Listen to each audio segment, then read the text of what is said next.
Pues muy buenos a todos, bienvenidos a un nuevo vídeo. En el día de hoy vamos a hablar sobre las diferentes demandas técnico-tácticas, pero sobre todo físicas según los roles, según los diferentes roles o posiciones que tienen nuestros jugadores en el campo. Sí que soy consciente que muchas veces a entrenadores les cuesta trabajar de forma individual o por posiciones, es decir, los delanteros juntos, los defensas juntos, como se hace con los porteros muchas veces, pero eso cuesta hacerlo porque al final parece que se busca, y es lógico también, se busca, digamos que un trabajo grupal, que se entienda a los jugadores en cualquier posición, pero es que al final, si trabajamos individualmente una parte de la sesión, no toda ni mucho menos, una pequeña parte de la sesión individualmente o por posiciones, vamos a mejorar el desarrollo tanto técnico y táctico como físico de estos jugadores mucho más rápido, y al final, si individualmente los jugadores van desarrollando su estado físico, pues al final grupalmente digamos que tendrán un mayor rendimiento. Ese es al final el objetivo, mejorar individualmente a cada jugador, conseguir su máximo para que al final grupalmente como equipo pues consigamos un mayor rendimiento. Segundos antes de que el árbitro pite para dar comienzo al partido, podemos observar claramente cómo los jugadores están colocados en posiciones bien definidas. Una vez da comienzo el juego, estas posiciones van moviéndose más libremente, pero siempre hay una organización y un claro posicionamiento de estos jugadores. Al igual que ocurre en otras disciplinas deportivas, nuestros jugadores no tendrán las mismas demandas técnico-tácticas y físicas según su demarcación en el campo, por lo que el entrenamiento debería estar estructurado para mejorar el jugador de forma individual con el fin de conseguir el máximo rendimiento como grupo. Y para ello primero tendremos que analizar, observar y evaluar cómo juega nuestro equipo y cómo juegan nuestros deportistas. Porque, por ejemplo, no van a tener las mismas demandas, no vamos a tener las mismas exigencias, por ejemplo, que un delantero punta y que un delantero o un medio centro ofensivo, ¿vale? Igual que los extremos y los fullback, pues no van a tener ni mucho menos las mismas demandas. Por lo tanto, por posiciones y por jugadores, pues requerirán, digamos, otro tipo de entrenamiento para mejorar. ¿Y cómo hacemos este tipo de análisis y observación? Pues hay un aparato que funciona estupendamente, o dos aparatos, sería en este caso el GPS y el pulsómetro. De esta manera pues vamos a conseguir análisis como el número de sprints, intensidades, cambios de dirección, la máxima velocidad. Con el pulsómetro incluso también podemos observar las intensidades fisiológicas, en este caso cardíacas. Podemos ver los tiempos de descanso, o digamos que los tiempos entre una acción y otra. Al final vamos a conseguir datos muy interesantes que nos van a mostrar cómo trabaja este jugador y qué deficiencias incluso tienen en la competición, para al final nosotros ir trabajándolas día a día. Yo en mi caso con mis equipos y desde hace mucho tiempo, es más, cuando empecé a trabajar con los GPS, incluso un poco antes de empezar a trabajar con los GPS, cuando estaba en el TuS Koblenz sub-23, ya hace de eso 14 años prácticamente, ya empezaba a trabajar por posiciones, aunque hasta que no empecé con los GPS no empecé a, digamos que, crear más valor a este trabajo. En este caso yo soy preparador físico, como ya sabréis prácticamente todos, y me gusta hacer una parte de mi entrenamiento de forma aislada, de forma más analítica. Luego también, por supuesto, integral.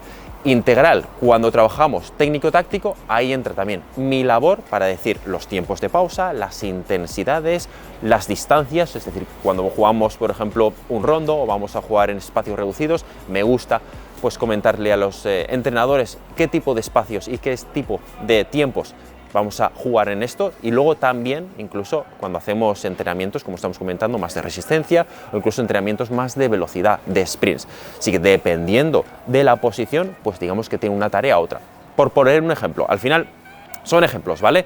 Un ejemplo, un mediocentro tiene más cambios de dirección, tiene un trabajo más aeróbico que, por ejemplo, un extremo, dependiendo de los extremos, ¿vale? Hay extremos en este caso que a lo mejor son más defensivos porque lo requiere el equipo, porque es un equipo de la zona baja de la tabla y tiene que jugar más defensivamente, más a lo mejor a los contras, pero normalmente, según muestran los estudios y según los datos de mi GPS, normalmente un mediocentro tiene muchos más cambios de dirección, digamos que no es tan importante una velocidad máxima, un trabajo aeróbico es mucho más importante que lo que sería un fullback o, por ejemplo, sería un extremo, que sí que tiene distancias más largas a recorrer, donde hay un trabajo más anaeróbico. Pues bueno, una vez sabiendo todo esto, sabiendo los tiempos de pausa que tienen entre acciones y las intensidades, pues vamos aplicando digamos que toda esta información a los entrenamientos, y al final os puedo asegurar que los jugadores mejorarán muchísimo.